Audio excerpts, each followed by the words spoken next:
Liewe vriende, die kruisiging en Jesus hang aan die kruis is so 'n ongelooflike verhaal in terme van ons kon vir weke daarmee stil staan. Maar die een groot ding wat ons vir mekaar wil sê is dat die Jode het nie mense gekruisig nie. Hulle het mense doodgegooi met klippe, dit was hulle manier van teregstelling.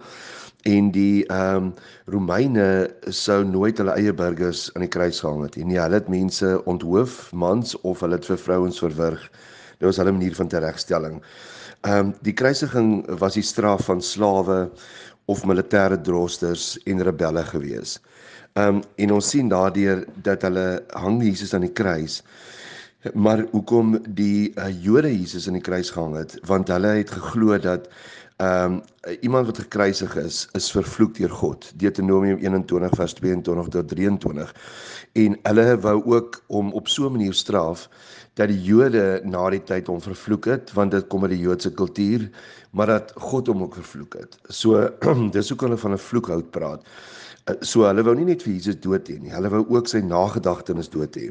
Hulle wou ook gehad het dat hy deur die mense verag word, maar die belangrikste deur God verag word. En tog staan die kruis van Jesus steeds sentraal in die kerk en in die Christelike geloof.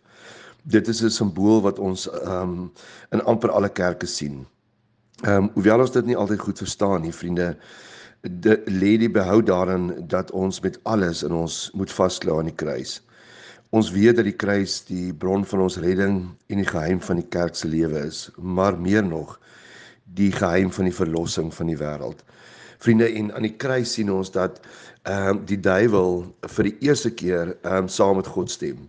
En dit is dat God moet doodgaan.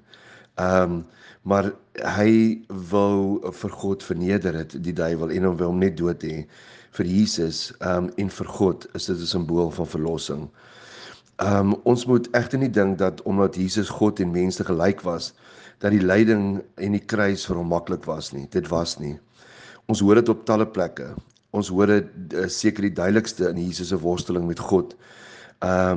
En ook wanneer sy disippels laat slaap daar in Getsemane. Ons sien Jesus op 'n wenslike manier wanneer hy angstig raak. Vriende, wanneer hy terugdeins en vir die Vader vra of hulle nie miskien van plan kan verander nie. En aan hierdie vloekhout en aan hierdie kruis waar Jesus gesterf het, kom gee hy vir ons die ware lewe en die vreugde.